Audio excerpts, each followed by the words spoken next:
Wassalatu wassalamu ala habibina syahidina wa qadna sayyidina Muhammad wa ala alihi wa ashabihi wa tabi'ina bi ihsan ila yaumil din. Allahumma rabbana nastaghfiruka wa natubu ilayk. Nastaghfiruka wa natubu ilayk. Amin ya rabbal alamin bi taufiqika wa husni tawfiqika.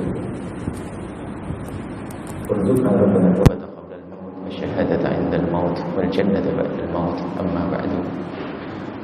Yang kami cintai, yang kami muliakan, hamba-hamba yang telah dipilih oleh Allah untuk bisa berkumpul di masjid ini, melaksanakan ibadah salat subuh berjamaah.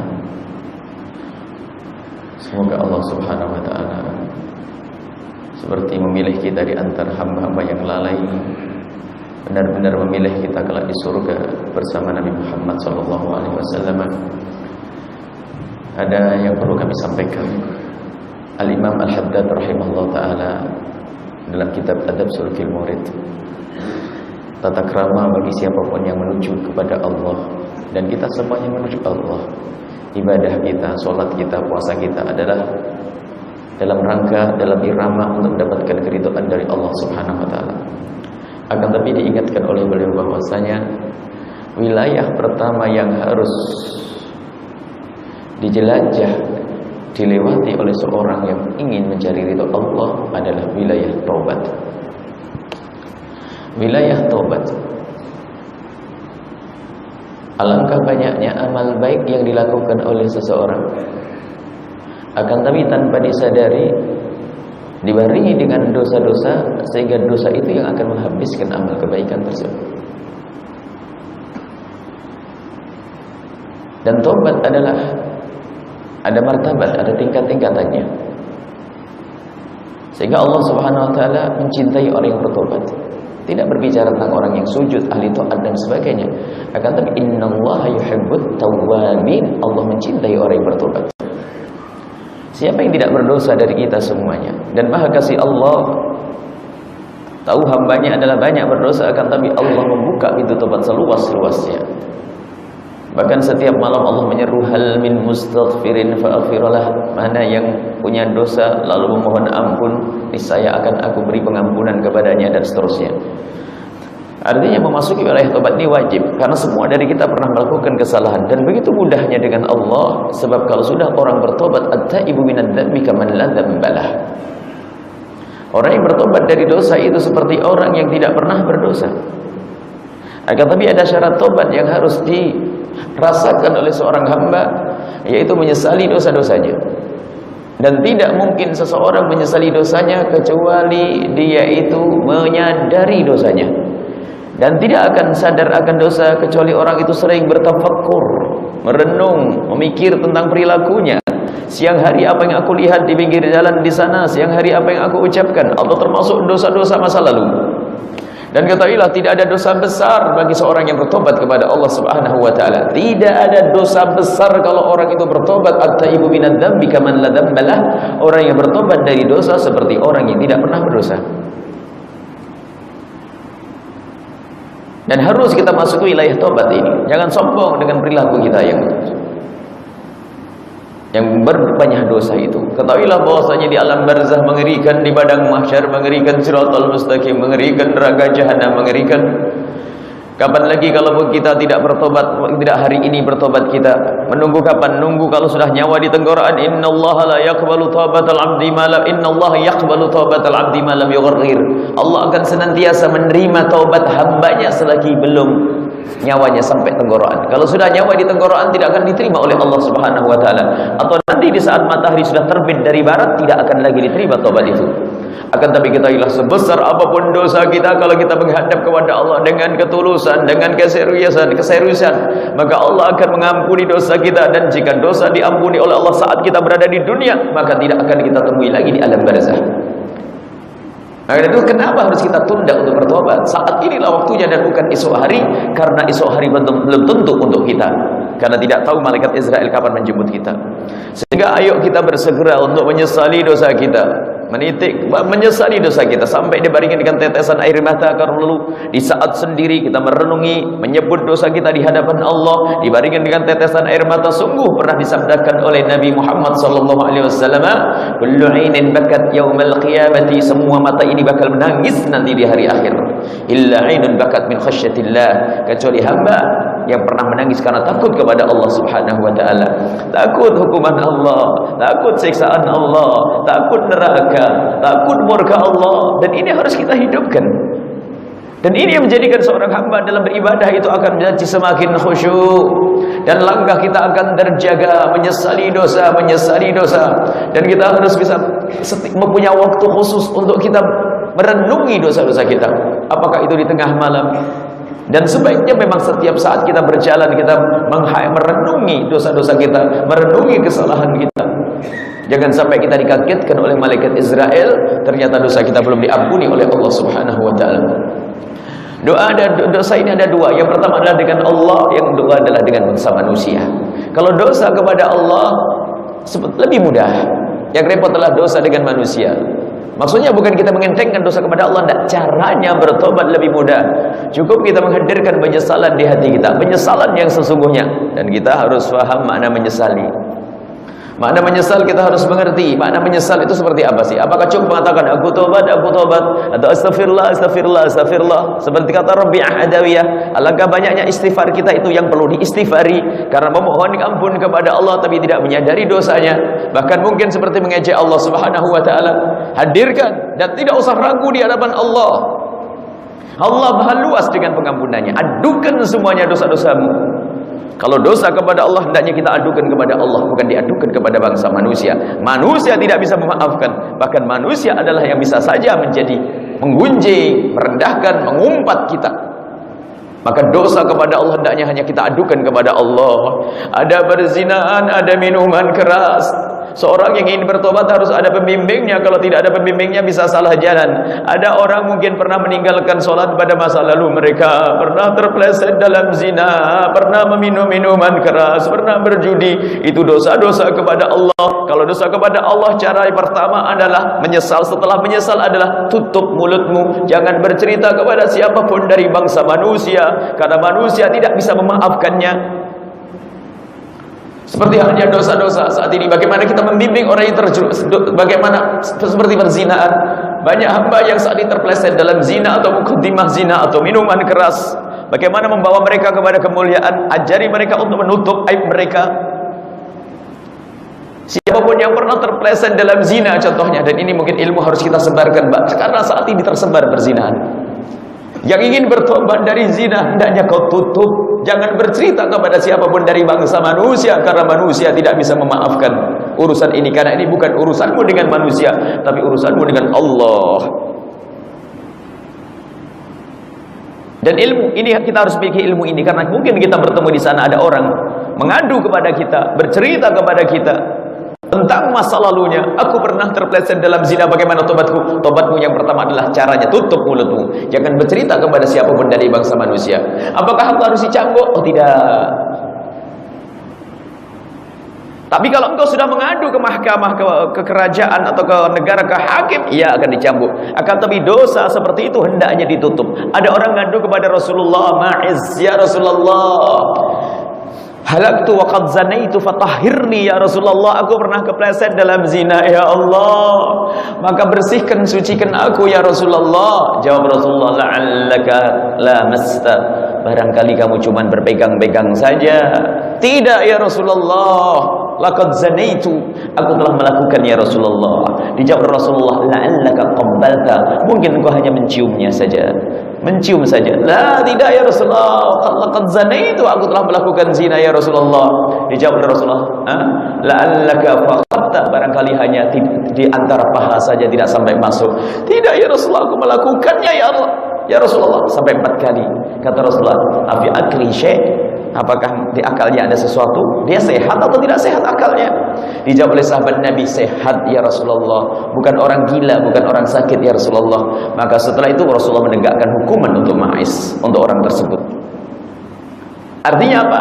Hendaknya ditutup. Maka dalam fikih kita tidak disunnahkan, tidak dianjurkan bagi orang yang kepleset dalam dosa kepada Allah untuk ngaju ke mahkamah untuk dihukum, tidak. Yang kepleset dalam zina tidak disunnahkan untuk datang ke mahkamah, tolong hakim hukum saya, tidak. Hendaknya ditutup, karena aib seperti zina ini adalah aib yang kemana-mana. Ibunya malu, bapaknya malu, anaknya malu, tetangganya malu, kampungnya malu. Dan itu adalah aib yang akan nempel di jidat pelakunya sampai akhir zaman, sampai mati. Perzinaan adalah hina, rendah. Kalau ada orang kafir masuk Islam, mu'allaf, bangga, masih ada kebanggaan karena abahnya mu'allaf. Biarpun dalam keadaan kafir dulunya, mu'allaf masuk Islam, al-Islam ya jubu maqablah. Islam menutup dosa yang lalu, enggak ada dosa, istimewa. Tapi kalau zina, rendah, hina, maka tolong dijaga tetangga kita, anak-anak kita. Urusan yang satu ini, berzinaan adalah hina di diri, hina di keluarga, hina di diri, hina di masyarakat. Aib yang selalu menempel di jidat sang pelaku, maka dari itu hendaknya ditutup. Dan siapapun yang membongkar masalah perzinaan adalah menggunjing dan dosa gede. Ada sebagian bercerita tentang si fulan berzina, si fulan berzina, si fulan berzina.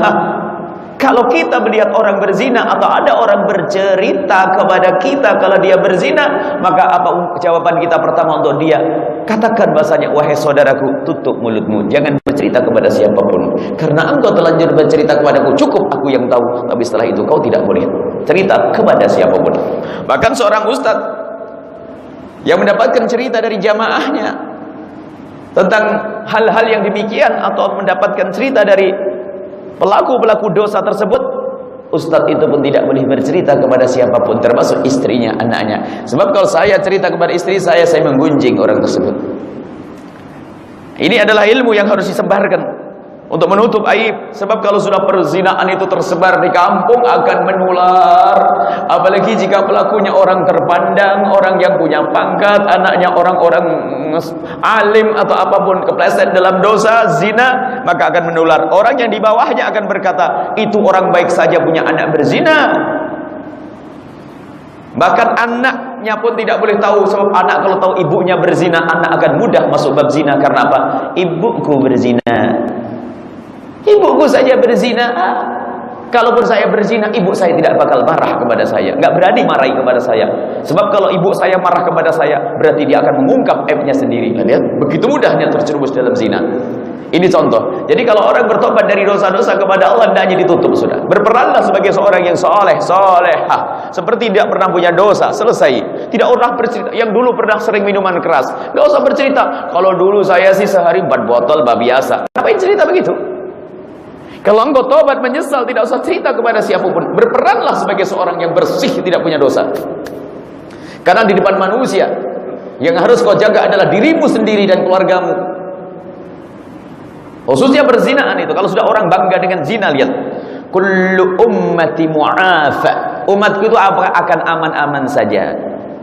Dosanya akan mudah diampuni oleh Allah, illal mujahiruna, dalam riwayat illal mujahiruna bizina, kecuali orang yang terang-terangan dalam zina, itulah yang menjadi bencana. Umatku aman-aman saja kecuali dia yang terang-terangan dalam zina.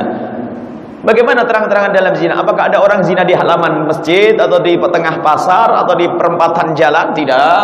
Tidak ada orang melakukan perzinaan semacam itu. Akan tapi yang dimaksud terang-terangan dalam berzina adalah melakukan zina di tengah malam, esok harinya bercerita kepada bangsa manusia. Ini loh orang yang terhinakan dan tidak diampuni oleh Allah Subhanahu wa taala.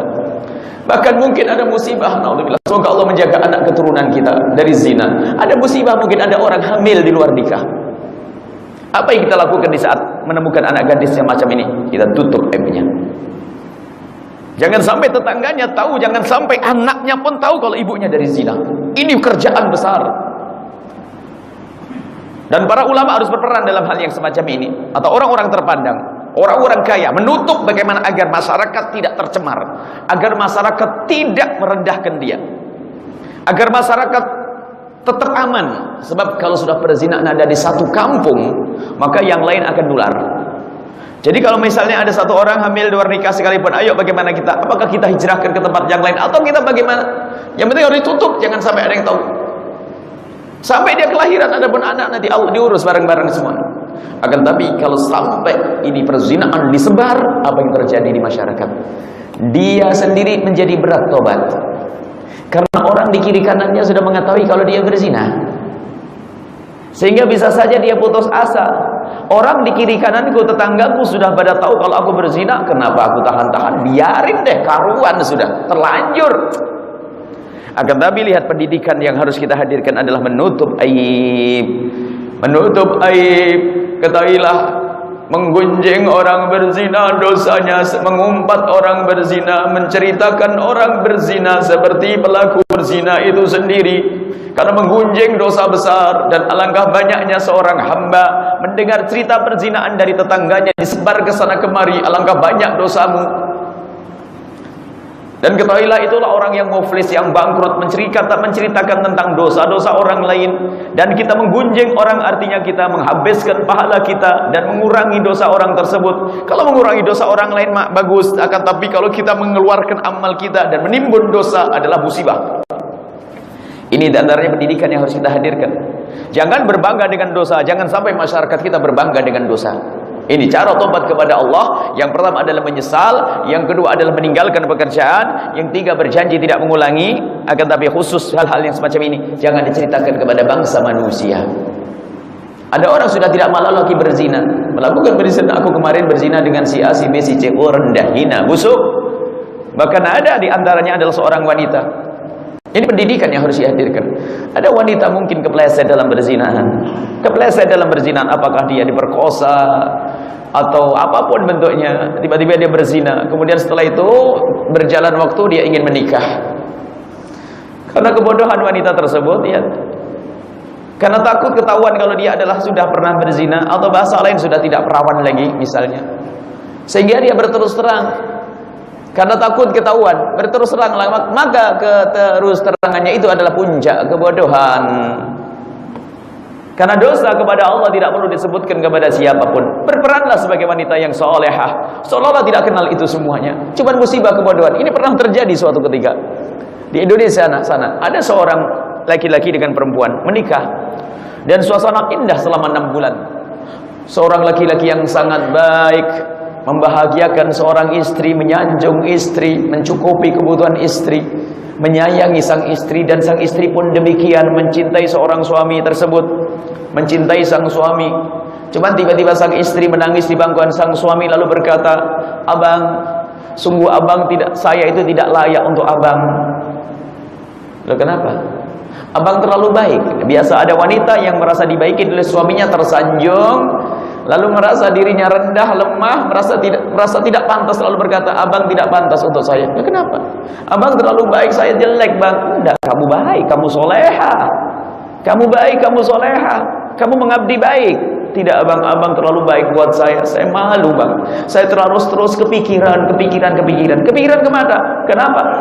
Karena saya tidak pantas buat abang. Pantas, kamu baik, kamu soleha, sayang. Bener, abang. Kalau saya berterus terang, abang apa masih bisa nerima saya? Loh, kamu istri saya, ya jelas dong saya terima, kamu istri saya kok. Sambil nangis, ngerayunya orang bodoh nih, merayunya orang bodoh. Tahu merayunya? Merayunya anak bodoh. Aku menangis, "Abang bener, abang masih bisa nerima saya." Loh, kamu itu istri saya, bagaimana masalah aku terima atau tidak? Kamu istri saya, harus aku terima. Tidak, abang, saya merasa ganjel di hati saya. Kalau tidak saya ungkapkan, kok saya selalu seperti berdosa menyembunyikan sesuatu. Suaminya baru diam. "Ada apa sih, sayang? Ada apa? Abang tapi bisa nerima saya dalam keadaan apa?" "Ya, saya terima, kamu istriku kok." Sambil menangis, merayu, dipikir itu istimewa. Cerita abang, sambil menangis di pangkuannya. "Dulu waktu saya masih sekolah, di SMA lah, sekolah, saya pernah punya kawan dekat sehingga begitu dekatnya saya dengan orang tersebut sampai suatu ketika saya kepleset." "Kepleset apa?" "Saya melakukan apa?" "Melakukan zina, Bang." "Mohon maaf, Bang, itu saya merasa ganjel kalau itu tidak saya ceritakan kepada abang." Sang suami kayak disambar petir tuh, menangis dan dipeluklah sang istri itu, dirangkul, dipeluk, kemudian dilihat sang istri, lalu sang suami berkata, "Pulang kau." Dibuanglah sang perempuan tersebut. Dan wajar dibuang karena kebodohannya. Kenapa bercerita? Sudah ditutup oleh Allah, kenapa kau ceritakan? Ini loh banyak perempuan bodoh kayak begini nih. Sudahlah, berperan pasti ke wanita soleh. Allah Maha Pengampun, selesai. Yang penting kau menyesal dalam hatimu, menangisi dosamu, tidak usah cerita. Dibuang, setelah itu 6 bulan dibuang, dikembalikan. Maka tidak usah bercerita tentang masa lalu yang buruk. Apakah itu laki-laki atau perempuan, tidak usah bercerita tentang masa lalu yang buruk. Sebenarnya Pak, cerita panjang tentang bab taubat ini, belum nanti taubat kepada manusia seperti apa. Insya Allah pertemuan yang akan datang kita akan berbicara lagi tentang taubat, taubat yang sempurna. Ini hanya mukaddimah bagaimana kita harus berbicara tentang taubat, karena ini penting kita merenungi. Kalau dosa kepada Allah jangan ceritakan kepada siapapun dari bangsa manusia, termasuk perzinahan. Dan tidak cukup kita menutup aib kita, akan tapi bagaimana kita punya program menutup aibnya orang. Orang berzina kita tutup, jangan sampai ada orang tahu, karena akan menular penyakit tersebut. Minuman keras dan sebagainya. Ada orang tidak melakukan salat pada masa lalu mereka, kita ajari untuk bertobat. Ini urusanmu dengan Allah, banyaklah beristighfar. Banyak kita menemukan orang-orang yang kepleset dalam zina itu, ya karena kebodohannya wanita-wanita. Bahkan seorang laki-laki bercerita sama-sama terang-terangan, saya dulu juga pernah berzina, akhirnya sama-sama berzina. Padahal itu menjadikan sebab apa? Sebab tertanam sesuatu kecurigaan yang tidak pernah berhenti itu nanti. Sebab apa? Mau tidak mau, jangan-jangan karena kebodohan. Akan tapi bagi siapapun, naudzubillah, semoga Allah menjaga keluarga kita. Bagi siapapun yang sudah menemukan, ini sampaikan kepada siapapun, pasangannya yang karena kebodohannya tersebut lalu berterus terang tentang masa lalunya, jangan dibuang, karena harus ditolong. Sebab kalau sudah orang bertobat, mungkin dia adalah orang bertobat, cuman memang tidak boleh kita bercerita. Kalau kita punya dosa masa lalu, dosa kepada Allah, jangan diceritakan. Akan tapi jika ada orang yang terlanjur bercerita kepada kita, maka katailah jangan sekali-kali merendahkan. Mungkin dia bercerita itu karena tidak mengerti, kemudian dia bercerita itu karena pengen bertobat, dia bercerita itu adalah karena menyesal. Dan katailah Allah Maha Kuasa, at-taibu minadz dzambi kaman la dzambalah. Orang yang bertobat dari dosa seperti orang yang tidak pernah punya dosa. Maka ini kunci tobat, dosa-dosa kepada Allah hendaknya ditutup. Apakah munafik? Oh enggak, berperan sebagai orang baik ini adalah bermanfaat di masyarakat. Jangan sampai kita berterus terang tentang dosa ini, masyarakat kan rusak. Dan takutlah kepada Allah. Kalau kita tidak segera tobat, kapan lagi? Dan jangan menunda. Bahkan siapapun yang masih berada di kubang kehinaan, rizkinya masih haram urusan dengan riba, ataupun dia masih sering melakukan dosa, jangan ragu menghadap kepada Allah untuk dientaskan dan diangkat daripada dosa tersebut. Yang penting jangan merasa kita ini aman, nyaman dengan dosa yang kita lakukan. Naudzubillah. Ada seorang pemabuk di tengah pasar, tiba-tiba ditemukan di mihrab masjid menangis. Lalu dia menjadi orang yang sangat khusyuk di masjid, melakukan sholat setiap hari. Akhirnya ditanya, bagaimana kisahmu wahai anak muda, kok tiba-tiba kamu bisa menjadi orang yang berada di dalam masjid seperti itu? Iya, saya seorang pemabuk.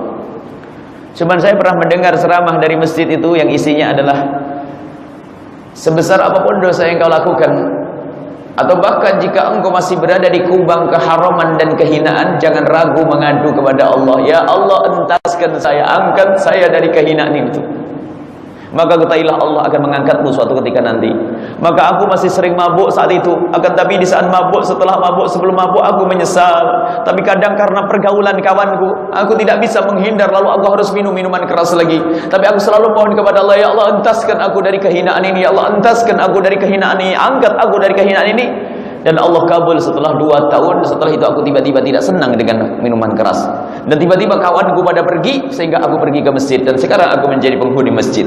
Jadi pokoknya jangan menyerah dengan dosa, nggak boleh putus asa, ngadulah kepada Allah. Mungkin ada orang yang masih punya pekerjaan haram, jangan menyerah, jangan menikmati keharaman yang engkau lakukan, akan tapi ngadulah kepada Allah. Ya Allah, engkau maha kaya, hari ini aku masih mempunyai pekerjaan yang haram, gantilah dengan pekerjaan yang halal penuh berkah, dan sungguh engkau maha kuasa. Kadang mengadu saja takut kehilangan pekerjaan, takut kehilangan rizkinya. Pekerjaan apa di sini? Usaha misalnya, usahanya haram, niaganya haram. Berdoa untuk dirubah menjadi halal saja susah. Kadang-kadang takut hilang hartanya. Ini masalah tobat ini penting. Ayo kita semuanya merenung. Maka bahkan kita perlu menyisihkan waktu menjelang maghrib, setelah maghrib, setelah sebelum tidur, merenungi dosa kita. Mata kita, masya Allah, jangan meremehkan dosa sekecil apapun. Tidak ada dosa besar kalau kita menyesal, dan tidak ada dosa kecil kalau orang sombong dengan dosanya.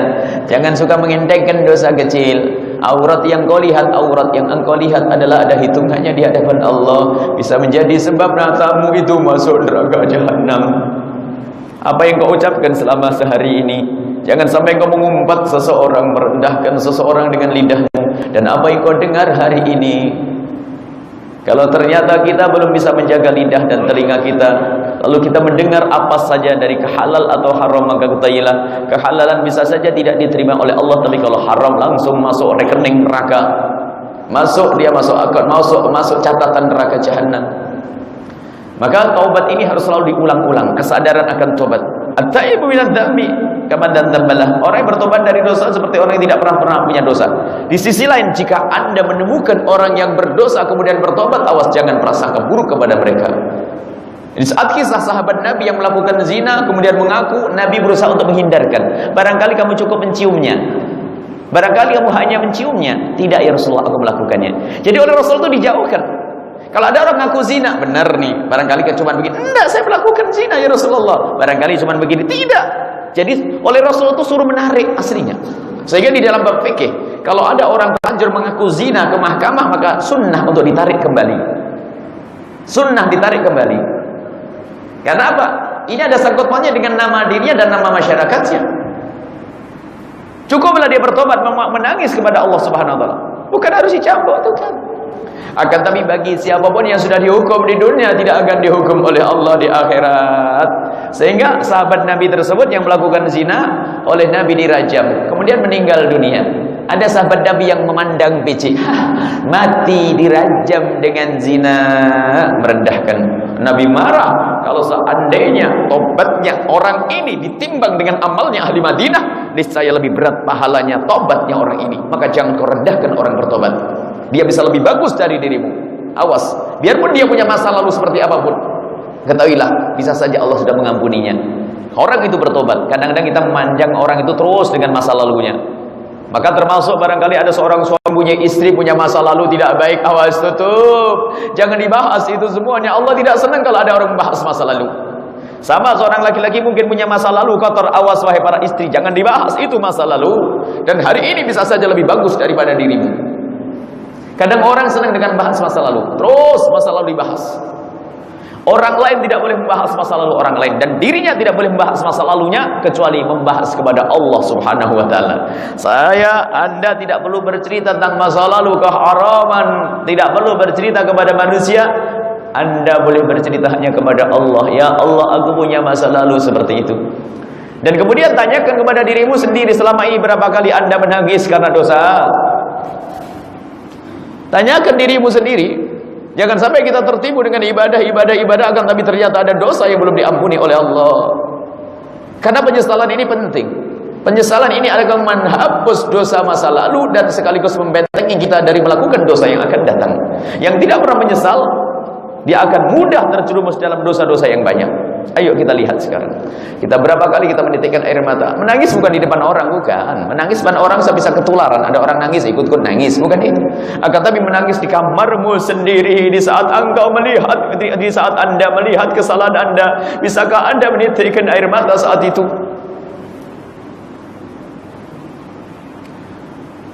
Ini dosa kepada Allah. Adapun dosa kepada manusia, dosa kepada manusia ini lebih sulit. Masya Allah. Kita harus minta maaf kepada manusia tersebut. Maka dari itu pembahasan yang sangat khusus dengan manusia. Maka jangan membuat dosa dengan manusia. Kembali kepada pembahasan yang kemarin, tanamkan kecintaan itu untuk menghindari dari dosa. Kalau kita saling mencintai, tidak akan mengumpat, tidak akan menggonjing. Pakai yang kemarin, insya Allah selamat. Kami lebih senang ada waktu 10 menit sampai jam 7 kan jatahnya ya. Sampai jam 7. Hah? Pukul 7. 7? Enggak, sekarang sampai jam berapa nanti? Sampai jam 7 kan? Kalau masih jam 7, kemarin sampai jam 7. Kalau kelamaan ditutup sekarang. Kalau ada waktu saya ingin ada yang bertanya satu. Karena saya ingin tahu keadaan di masyarakat sini seperti apa. Dipersilakan tanya satu. Satu yang bertanya dari ibu-ibu jauh, ibu-ibu yang solehah yang ada di belakang sana. Satu pertanyaan. Atau yang dari sini. Boleh anak-anak mendekat ke sana, pertanyaan disampaikan ke sini biar enggak pakai. Ada yang lari ke belakang. Rizki ke belakang. Barang ada yang bertanya, didengar saja. Apa pertanyaannya? Dan khusus masalah dosa-dosa kepada Allah, kalau memang terlalu berat bisa dikomunikasikan dengan ustadz yang bisa menjaga. Kemudian jika itu dosa pribadi, mohon ini kaidah. Jika Anda bertanya ada sangkut pautnya dengan dosa pribadi, jangan berkata saya pernah melakukan gini, tidak. Buya, ada orang pernah melakukan begini, caranya bagaimana gitu loh. Jangan, Buya saya pernah berzina 4 kali, lu ngapain ngomong begitu? Ini kadang-kadang kalau tidak dikasih rambu-rambu salah berucap juga nanti. Tidak ada? Bapak-bapak tidak ada? Cukup insya Allah. Sekarang bagaimana kita biasakan menyesal, coba. Dan wajib. Dan ternyata menyesal saja Allah tahu.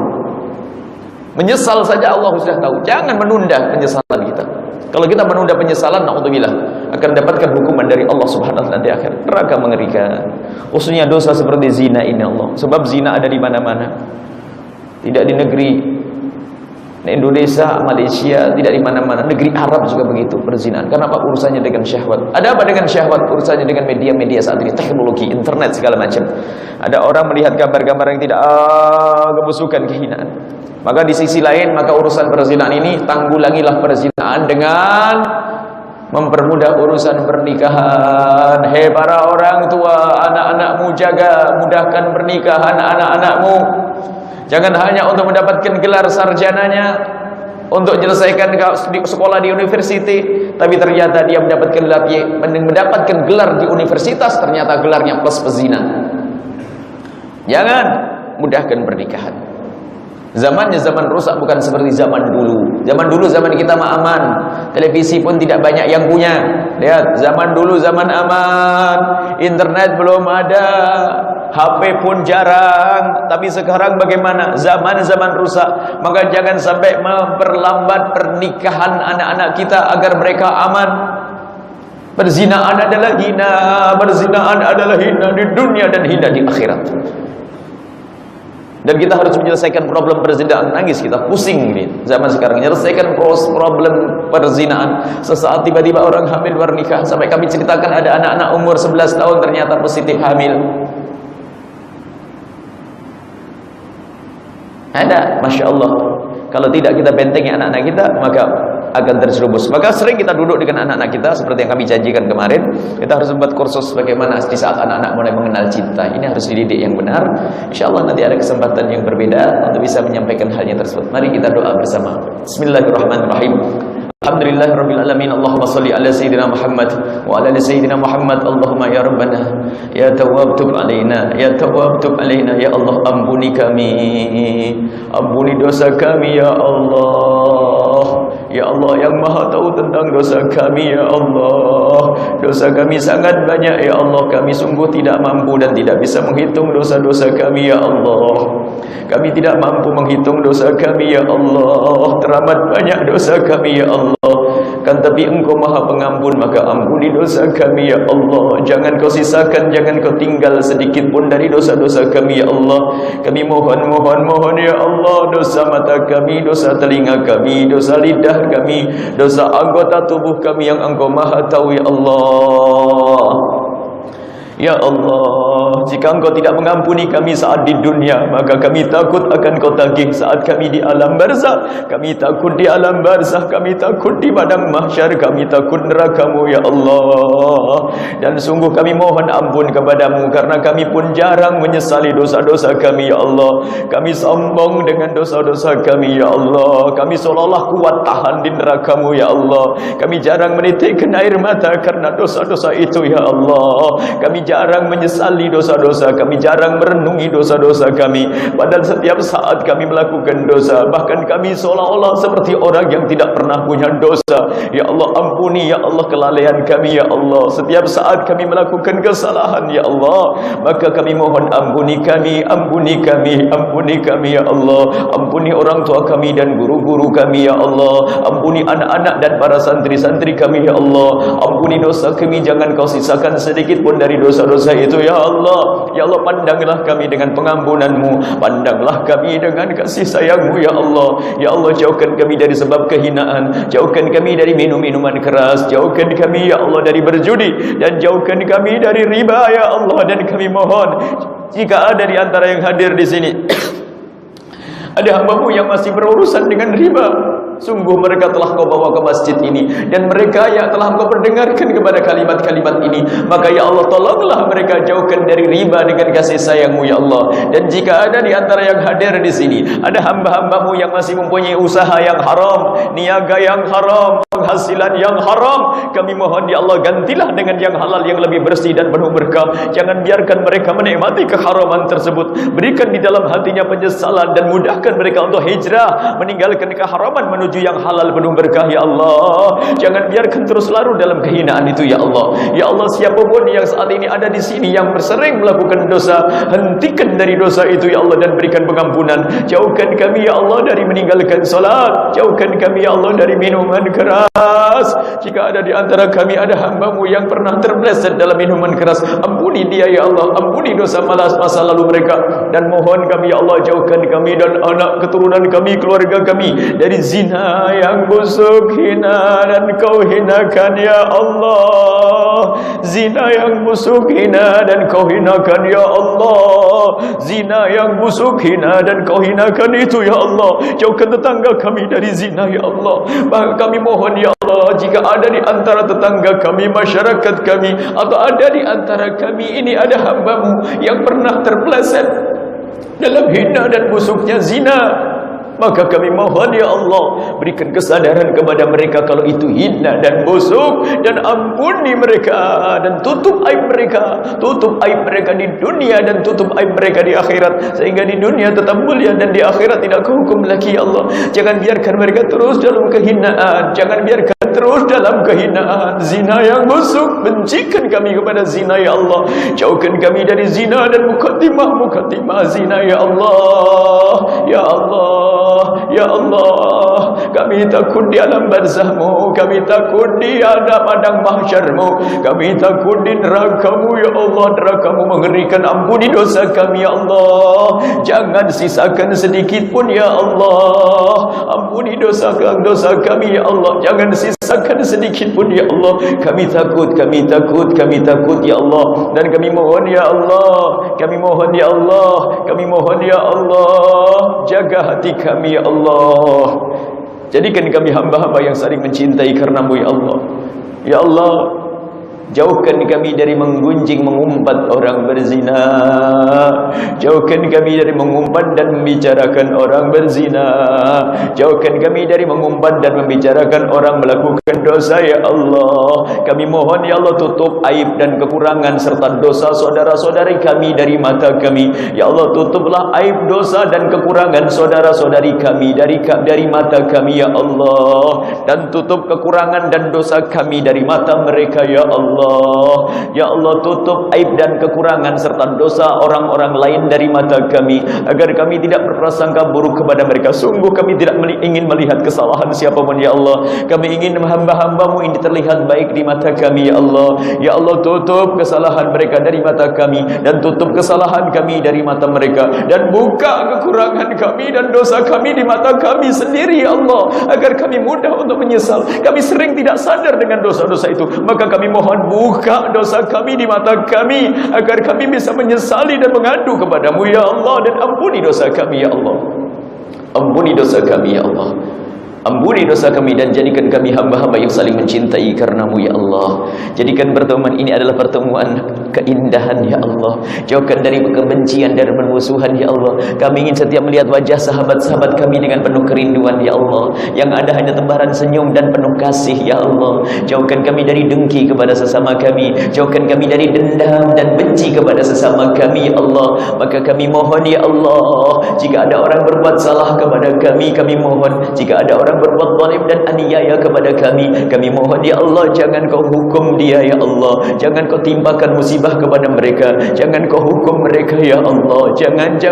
Kami mohon berikan kesadaran dan ampuni mereka ya Allah. Dan jika ada orang berbuat salah kepada kami mohon jadikan kami bisa melupakan secepatnya ya Allah. Kami tidak ingin mengingat-ingat kesalahan siapapun kepada kami. Dan kami mohon ya Allah, buka hati kami untuk berjuang di jalan kekasihmu Nabi Muhammad. Siapapun yang ada di tempat ini ya Allah, jadikan kami berjuang kekasihmu Nabi Muhammad ya Allah. Yang punya uang, yang punya harta, jadikan kami berjuang dengan harta-harta kami ya Allah. Jangan sampai mereka hanya menumpuk harta, akan tapi tidak ngerti perjuangan. Sungguh kami mencintai mereka. Jika ada orang yang kaya raya di sini, jadikan kaya raya ahli surga.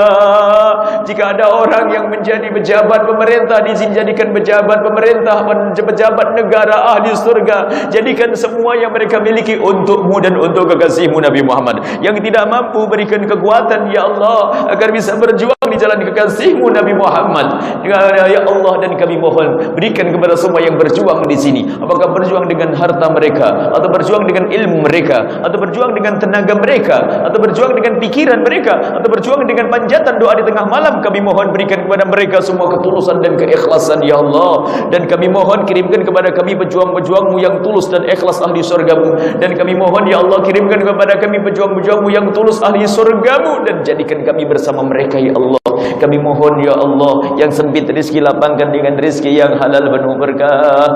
Yang sakit sembuhkan, yang punya hutang mudahkan kami dalam bayar hutang kami, dan wujudkan keindahan dalam rumah tangga kami ya Allah. Suami istri yang saling mencintai karenamu, saling menyanjung, saling mengasihi, saling berkorban dan saling mengabdi ya Allah. Jauhkan dari percekcokan dalam rumah tangga kami ya Allah. Kami ingin selalu indah, dan keindahan hanya darimu ya Allah. Kami hanya berusaha, akan tapi ya Allah, Engkau lah yang memiliki kebahagiaan, Engkau yang memiliki keindahan yang sesungguhnya. Berikan kepada kami keindahan dan kebahagiaan ya Allah, sebagai mukadimah keindahan kelak di surga bersama kekasihmu Nabi Muhammad. Jangan sampai ada percecokan dalam rumah tangga kami. Jangan ada prasangka buruk dalam rumah tangga kami. Jangan ada benci dalam rumah tangga kami. Engkau lah yang memiliki hati kami ya Allah. Dan kami mohon ya Allah, kami mohon ya Allah, beri jadikan anak-anak kami anak-anak ahli surga. Pandang anak-anak kami saat ini ya Allah, anak-anak kami ya Allah. Sungguh kami mencintai mereka yang saat ini kami lihat dengan hati kami. Anak kami yang nomor 1 ya Allah, anak kami yang nomor 2 ya Allah, anak kami yang nomor 3 ya Allah, anak kami yang nomor 4 ya Allah, anak kami yang nomor 5 ya Allah, anak kami yang nomor 6 ya Allah. Anak-anak kami itu ya Allah, pandanglah mereka dengan kasih sayangmu ya Allah. Kami saat ini masih bisa hadir ke masjid, akan tapi kami takut jika anak-anak kami itu dibawa oleh musuh-musuhmu lalu tidak kenal masjid. Kami takut itu, maka ya Allah, jauhkan anak kami dari segala kehinaan, jauhkan anak kami dari terjerumus dan tersesat ya Allah. Kumpulkan anak-anak kami dengan orang-orang mulia ya Allah. Jadikan anak-anak kami anak-anak ahli surga. Jadi apapun dia ya Allah, jadikan ahli surga ya Allah. Anak-anak kami ya Allah, anak-anak kami ya Allah, jaga mereka ya Allah, jaga mereka ya Allah, jaga kehormatan kemuliaan mereka semua ya Allah. Ampuni orang tua kami dan guru-guru kami, berikan kasih sayangmu kepada mereka semua ya Allah. Panjangkan umur kami dalam ketaatan serta sehat walafiat, dan berikan kepada kami semua husnul khatimah, husnul khatimah, husnul khatimah, mati dalam keadaan iman. Dan kami mohon ya Allah, jadikan ucapan kami di akhir hayat kami kelak saat Kau hendak mencabut nyawa kami. Kami ingin saat itu ya Allah, hati dan lidah kami mampu mengucapkan kalimat agung dan mulia, La ilaha illallah Muhammadur Rasulullah, La ilaha illallah Muhammadur Rasulullah, La ilaha illallah Muhammadur Rasulullah sallallahu alaihi wasallam. Rabbana atina fid dunya hasanah wa fil akhirati hasanah wa qina adzabannar. Wa sallallahu ala sayyidina Muhammadin wa ala alihi washabbihi wasallam. Walhamdulillahi rabbil alamin. Sayyidina al-Fatihah. Al-Fatihah.